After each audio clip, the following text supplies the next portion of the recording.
This episode is brought to you by Marvel Studios Echo. All episodes streaming January 9th, only on Hulu and Disney+. Rated TV MALV. Viewer discretion advised. Maya Lopez has betrayed her mentor, the notorious Kingpin. Now on the run, she returns to her hometown to prepare for the biggest fight of her life. Don't miss Marvel Studios' hardest-hitting series yet. An epic 5-episode event. Marvel Studios Echo. All episodes streaming January 9th, only on Hulu and Disney+.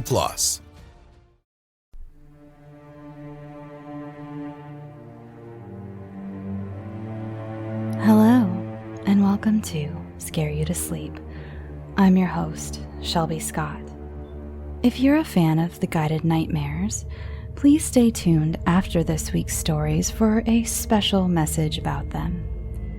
Now, on to this week's stories. This week it's short, but very sweet.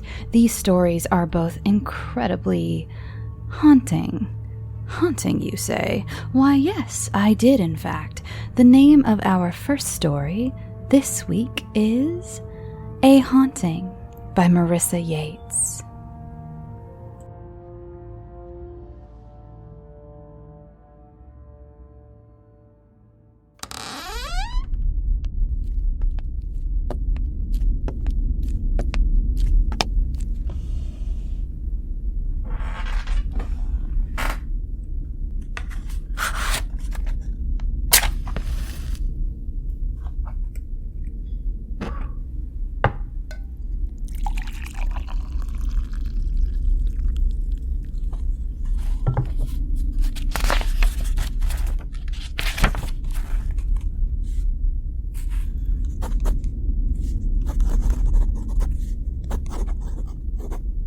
Dear Diary, I have grave news to report. I fear my once peaceful home is, in fact, haunted. It pains me to say it. I've spent days attempting to convince myself otherwise, to reach a more pleasant conclusion. Alas, my efforts have been in vain.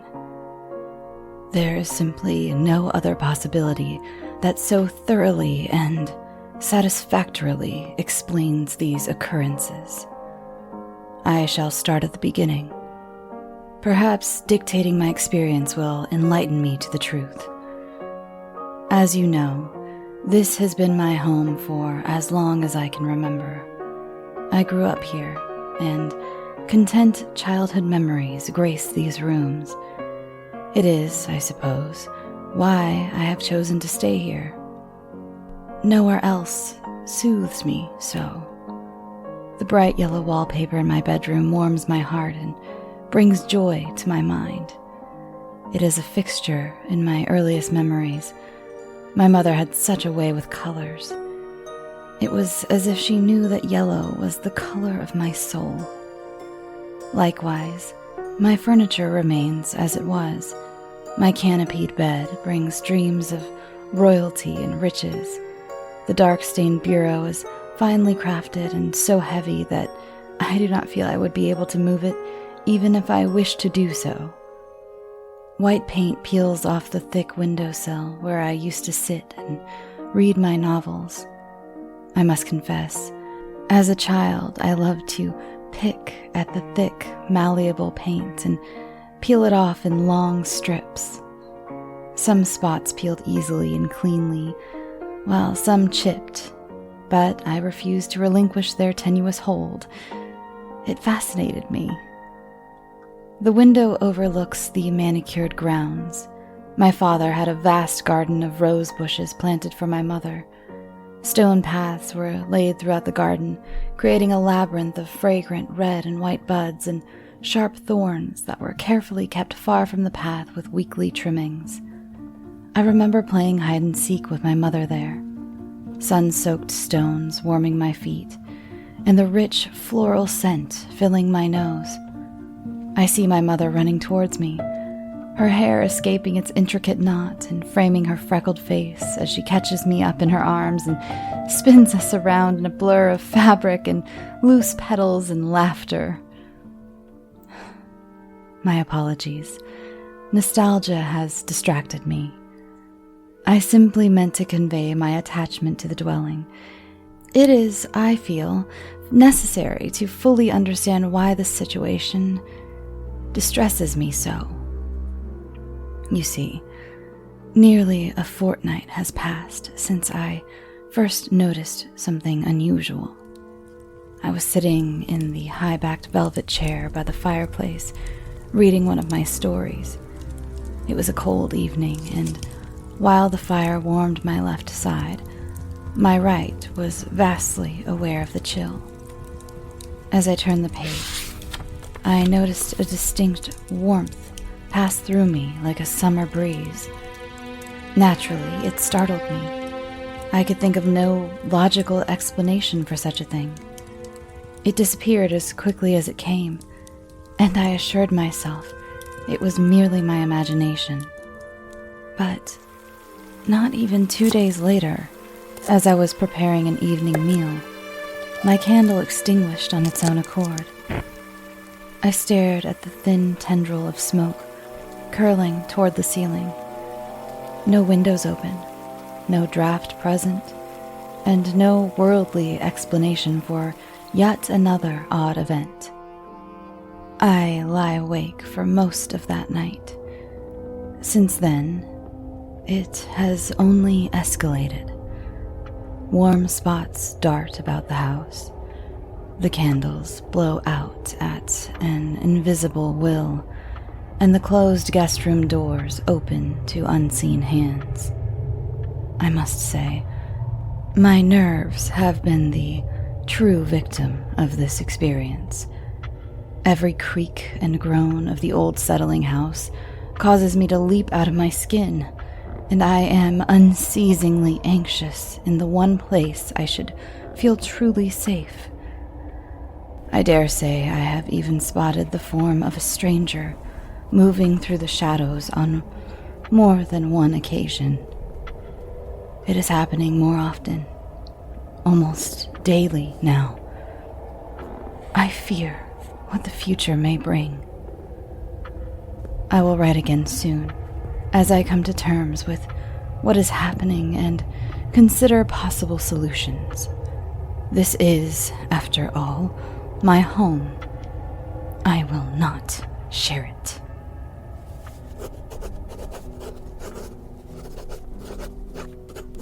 Dear diary, things are much, much worse. I long for the days of warm spots and extinguished candles. This house is most certainly haunted. I have seen the ghosts on multiple occasions. I even heard their voices yesterday. There is not one, but 3 of them. How on earth there could be 1 ghost is beyond me, let alone 3.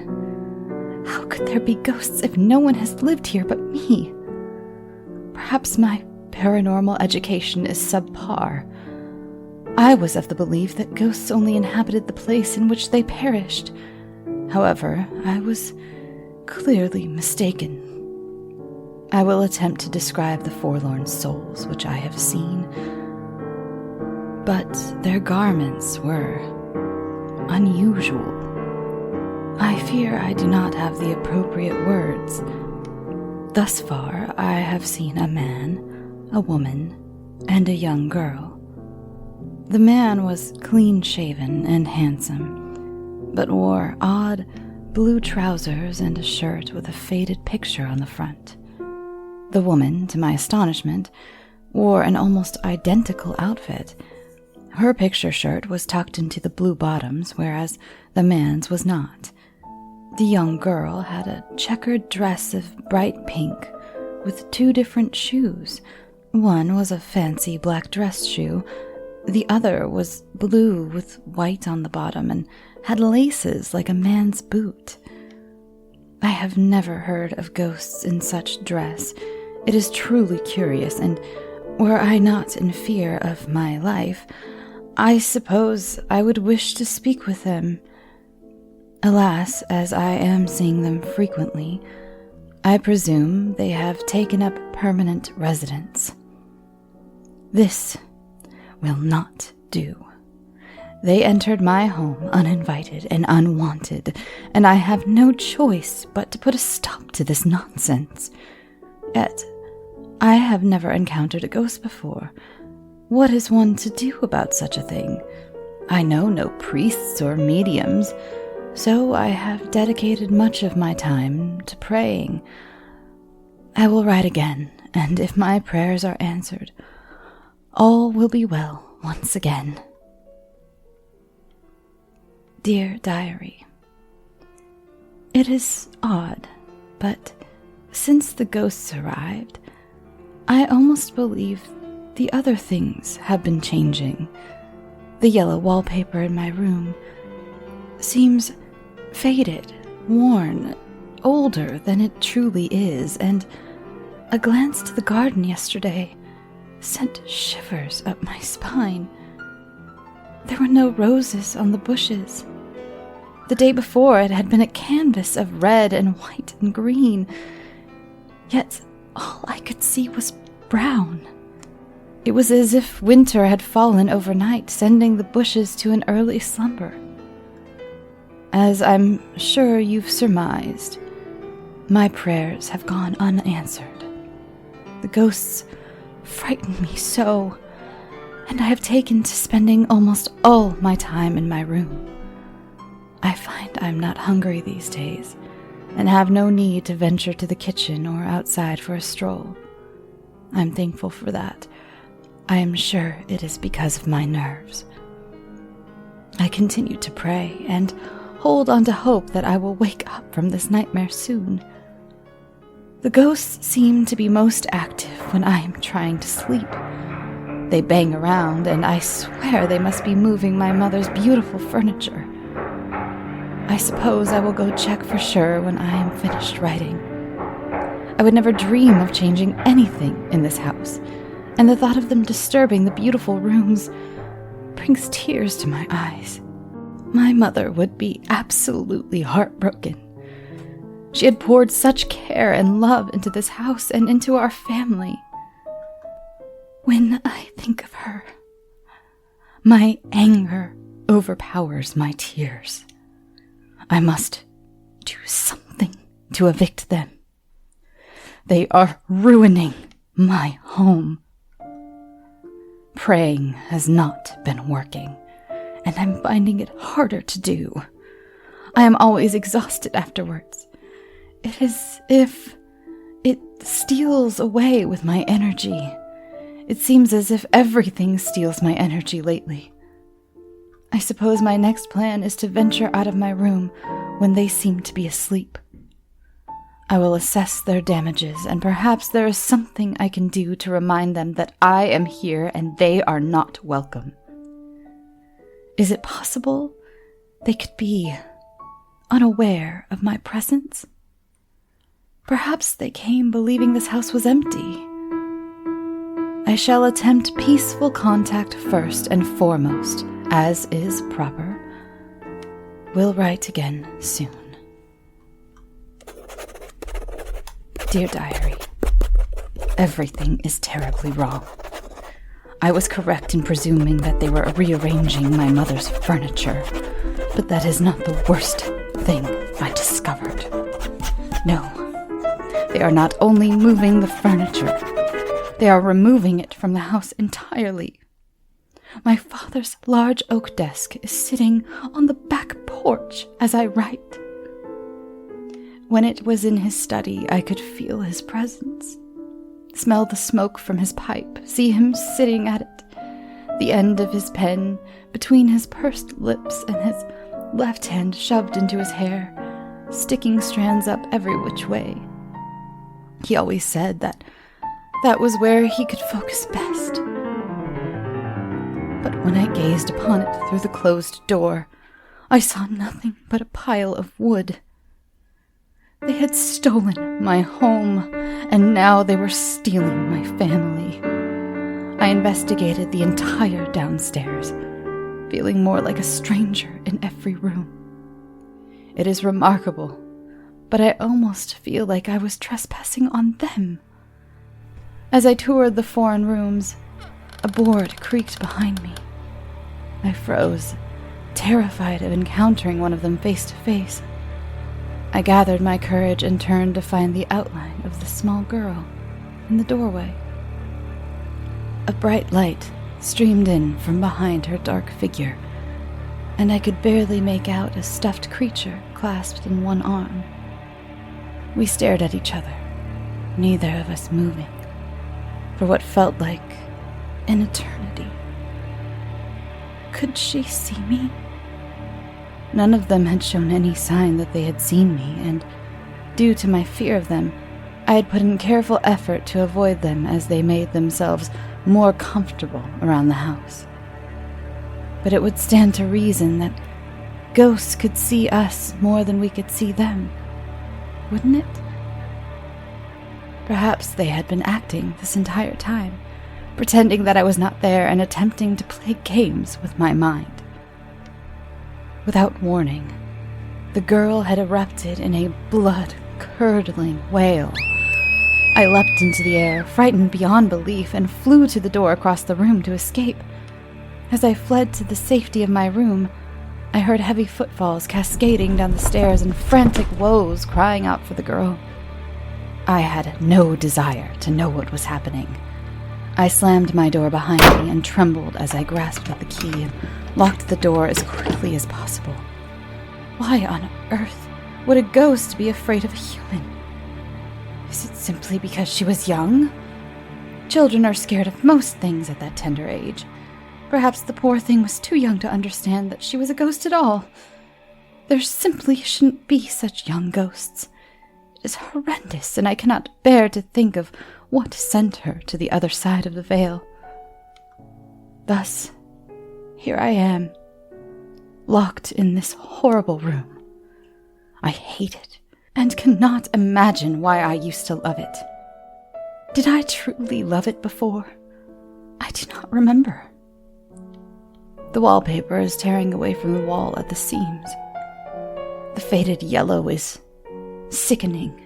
It is the color of illness and dread.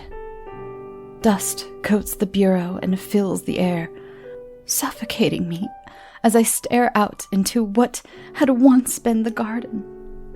It is nothing but thorns and death now.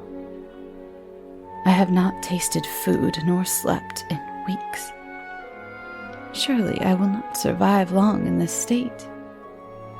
My skin is thin and dry, and I can feel my bones through it. My eyes feel sunken. I can't remember the last time I saw a mirror, but I am certain they are ringed by dark circles and worry lines. My dress is dirty and tattered and unflattering, but I cannot seem to find a change of outfit. I am so very tired and want nothing more than to slip into the comfort of sleep. I suppose there is nothing left to do now but lie in bed and hope for rest. Dear diary, rest will not grant me peace. Staying in bed is torture. I ache and hurt all over and cannot find comfort. I have taken to pacing the house when the ghosts seem to be in their own dream worlds. I wander the hallways that I used to run through. I drift through the rooms that I no longer recognize as my own. I am careful to avoid the girl ghost, as she seems fragile. The man, her father, I presume, has never looked at me. He must be the best at maintaining their facade.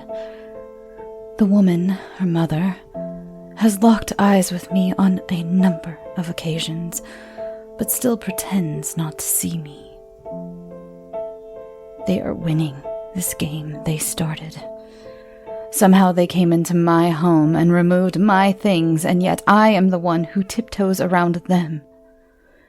If I were not so tired, it would surely be too much for my heart. I wish it were. I long to feel sadness, to feel my eyes burn and hot tears flow down my face. I long to cry for what I have lost, for my family, for my home, for myself. I long to feel anything besides exhaustion and unease. I don't avoid them anymore. I watch them. I watch the father lift his little girl into the air and spin her around while her laughter fills the air. I watch the mother clean and sweep the house, humming to herself. I watch them argue and get angry at each other for forgetting to put a coaster under their glass or for leaving the keys in the front door. I watch them cry. I watch them comfort each other. I watch them make silly faces and laugh. I watch them eat dinner together and kiss each other goodnight. I watch them sleep peacefully. I watch them live.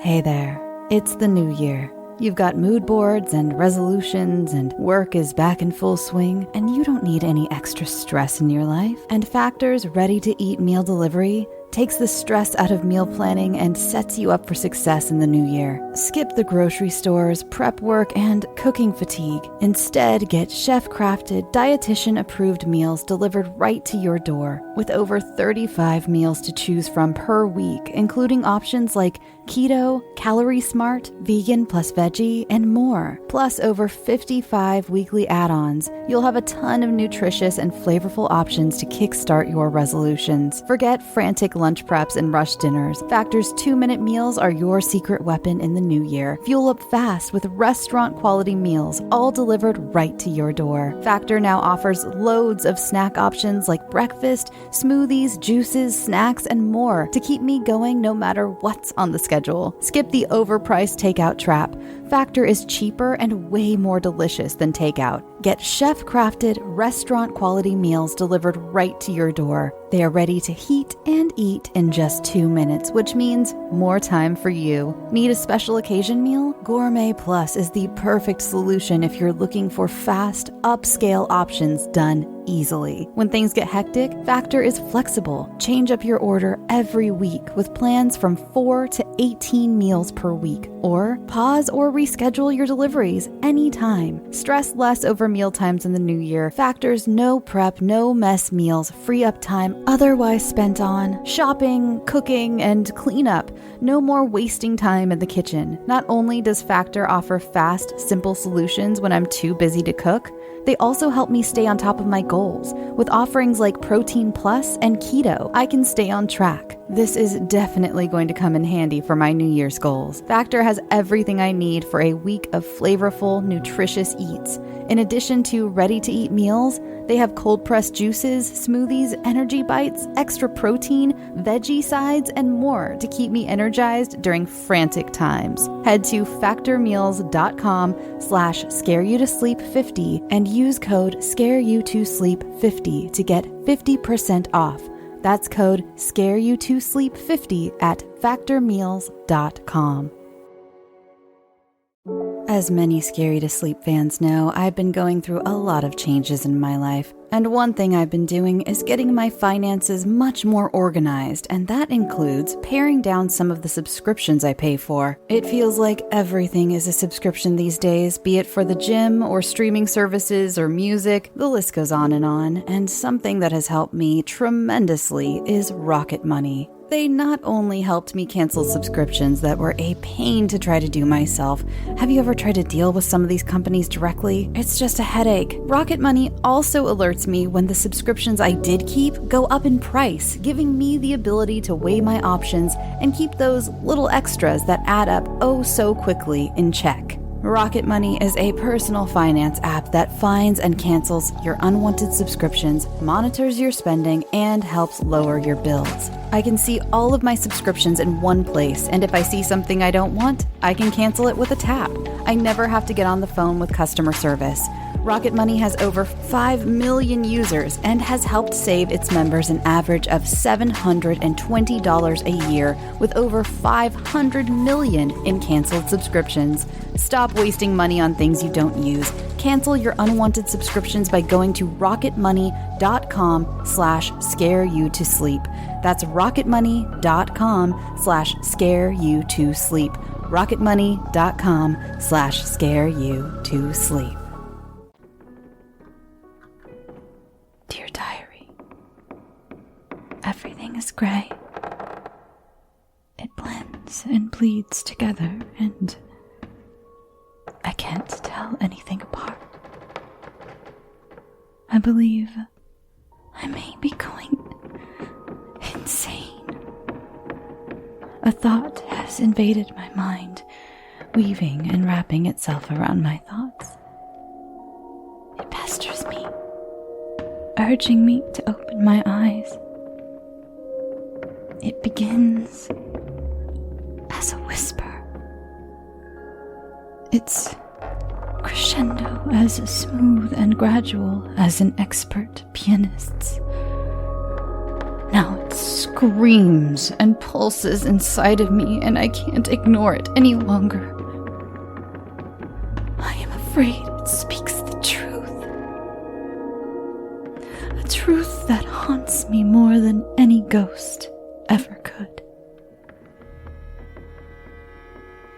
Dear Diary, the house is quiet once again. No voices drift up the stairs. No laughter bounces off the walls. It was not my fault. They forced my hand. They ignored my warnings. They ignored my pleas. They ignored me. I was left with no choice. This is my home, not theirs.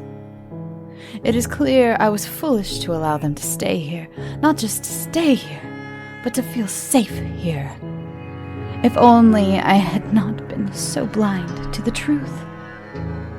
But I have finally done what I should have done long ago, and I know what to do next time. As Mother always said, everyone makes mistakes, but only fools make them twice.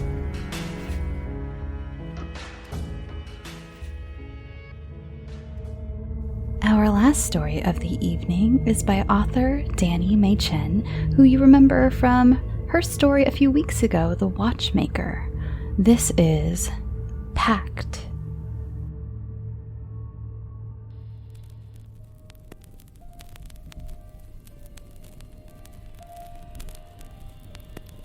When I was 14, I made a pact with my high school boyfriend, Peter. A sort of death pact. Neither of us were unhappy. We had no plans to die. Quite the opposite, actually. We were so deliriously in love that we could not imagine living without the other. So, we made a deal. If one of us died unexpectedly, the other would kill themselves, so we could be together again. Pretty morbid for a couple of teenagers. Peter and I stayed together all through high school, attached at the hip. I would sit on his desk before the bell rang for first period, and he would slip love notes in my locker. All that ridiculous puppy love bullshit. But we were accepted to different colleges, and our plans for the future fell apart.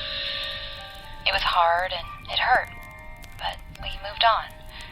We stayed friends on social media, but fell out of contact and started new lives with other people. 6 months ago, I saw a post about Peter from one of my old high school friends. He had been killed in a traffic accident. Of course, I was sad to hear the news, but I hadn't seen Peter for a long time. For a moment, our death pact popped into my brain. How ridiculous was I to think that My entire existence hinged on one person. I would never give up my entire life because I lost someone, right? The weird thing is, I can't stop thinking about Peter. And trust me, I've tried. Every night since I learned of his death, I've dreamed of him. The dreams are always different, but Peter is there. Just in the periphery. Just like a shadow you glimpse out of the corner of your eye. Never tangible enough to see clearly. But I know it's him. I can feel it. And every night, he gets a little closer. The dreams won't stop. He's close enough to touch now. I know what he wants. I think I'll go for a walk tonight. There are some beautiful cliffs nearby. Maybe a change of scenery will clear my head. Maybe I'll jump. Thanks for listening, and thank you so much to my authors. I apologize for the noise in the background. It is election week here in the U.S. for my international listeners. My neighbors are a little bit loud, and so just enjoy the ambient sounds of a Los Angeles neighborhood. Anyway, let's get on to these announcements I had about the guided nightmares. They're not really... Announcements is a big term for what this really is. So I just wanted to address the many amazing messages and emails I've gotten about the guided nightmares. I'm so happy so many of you love them. And I wanted to say, because with each email I've gotten telling me how much you love them, it's been a very fretful plea for me to not get rid of them. And don't worry, they aren't going anywhere. I just won't be doing them week to week. And the reason is because the reason it was even feasible to do it week to week for, 6 weeks the first time? Or back during Halloween? This was just last week. Time means nothing anymore. But it was because I had a big backlog from Patreon. And all of those were an accumulation of guided nightmares from 2 full years. So it just takes me a while to write them. Don't worry, I'm going to try not to be as slow with them as I was on Patreon. I was honestly just convinced that no one was really going to like them. I came out with the first, I think it was episode 18, as like an experiment on the show and kind of put it out on the regular feed. They didn't get great feedback. They didn't get good numbers. That episode didn't get great numbers the first time around. And I was like, people just, they aren't everyone's cup of tea, which they aren't. A lot of people, you also don't have to email me and let me know you hate them either. I know I've already said that, but I get it. It's fine. You don't have to like them. I'm not offended if you don't like them because they're weird. Not everybody likes ASMR. No, not everyone can experience ASMR. And even those of you who can't, some of you still enjoy the guided nightmares for what they are. But so I just wasn't sure that anyone was really going to like them. So even on Patreon, I kind of drug my feet because I wasn't sure if people really, really liked them. But now that I've gotten so much feedback, I promise I won't be as slow as I was before. I write them all myself, and that's another question I got, or not really a question. I think a few of you asked me who wrote them or who the author was, and it's me. I write all of them, and it honestly takes me a while to think of good ideas for them. Back in the Patreon days, I actually asked for a list of, just suggestions for settings you would like for the guided nightmare. So I would love for lists of settings that you would like to see or experience. I won't promise I'll use all of them, but definitely I would love some ideas for that. They're kind of tricky to write because I'm not only balancing the immersion aspect and keeping you in the story and making sure it's all kind of first person, sort of first person because I'm narrating it. You know what I mean? You've heard them. All while telling a story and keeping it scary and keeping it relaxing. So you can see how they're pretty tricky to write. I'd love to do a live stream sometime where we could all talk about them. Like maybe I'll set aside a time where and give you all enough warning to know that we'll have a specific guided nightmare live stream where you can give me feedback. Tell me, what your favorite settings are, what your favorite episodes, maybe if you want me to revisit. I mentioned this in the very first one from this season about revisiting settings, and I don't think a lot of people understood what I meant because it was new to a lot of you. The guided nightmares were new to a lot of you. So now I think you know what I mean, as in like, maybe do you want to go back to the library or to the train, or do you want to go back to the where else have we been? A cabin in a lighthouse. Do you want to go back to those specific places? Do you want to do those specific places, but maybe kind of a different story that goes around the train because you like the train sounds, but you want like a different story? I'm totally open to a lot of those ideas. They're so experimental that I don't exactly have a map of people who have gone before me to go off of. So don't worry, my sleep-deprived friends. They aren't going away. They're just kind of difficult to write. And, it's difficult to come out with 2 episodes a week when you're only one person with no production team. That's another thing. I know I've gone to Spotify, but it's still just me doing all this. I still do all my editing. I still do all my recording. I still record in my apartment. So I don't have like a team of people around me doing stuff for me. And now I have lots of other stuff to do on top of that. So, it's all good though. But I just wanted to let you know that they're not going away. I promise. And I'm so happy you've all been so excited about them. Or not all of you, but I'm so happy that many of you have been so excited about them. And this is why I put this at the end, because this was me rambling for a while about them. And I didn't want anybody who isn't into Guided Nightmares to have to sit through that in the beginning. Okay, I think that's all for this week. I hope you all had a great Halloween. I hope you're all, doing your best this week. All my US friends doing your best. I wanted to give a quick shout out this is a weird week to do international shout outs, but to all of my listeners in India and Australia. Both countries, the numbers there have been crazy surprising. I mean, even my boss was just like, wow, it's just too, I don't know. It's exciting for me, just someone from this very small town in America, to see I have so much support in these other countries. 2 countries that I've died to like go visit my whole life. I've always wanted to go to both of those countries. And so to know that I'm sort of there in spirit a little bit is amazing. And I just wanted to say hi to India and Australia. And I love you. I love you all. Go follow the show on Instagram, Twitter, Tumblr. Can you hear my voice is kind of going out after last week recording so much? I think my voice is going out a little bit. I don't think it'll go out all the way, but it's just kind of froggy this week. It doesn't help that allergies and, I'm rambling. It happened again. Go follow the show on Twitter, Tumblr, Instagram, and Reddit, and Facebook. Go join the Facebook group if you're on Facebook still. I understand a lot of you probably quit Facebook this week for various reasons, but if you're still there, we're still there too. Come hang out. It's been fun. I love it. Everybody's been sharing like horror memes and stuff, and it's just become its own like goofy little group, and I love it. I love that it's becoming a community.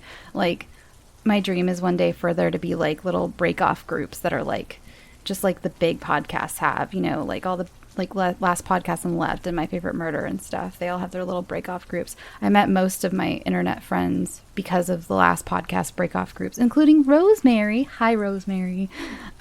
She has been my friend because of the Last Podcast break off group. So I'm so happy to see you guys coming together and making friends, and it's been amazing. Okay, I'm going to let you all go. It's been a week, everyone. Just drink water and go get some sleep. Sweet dreams.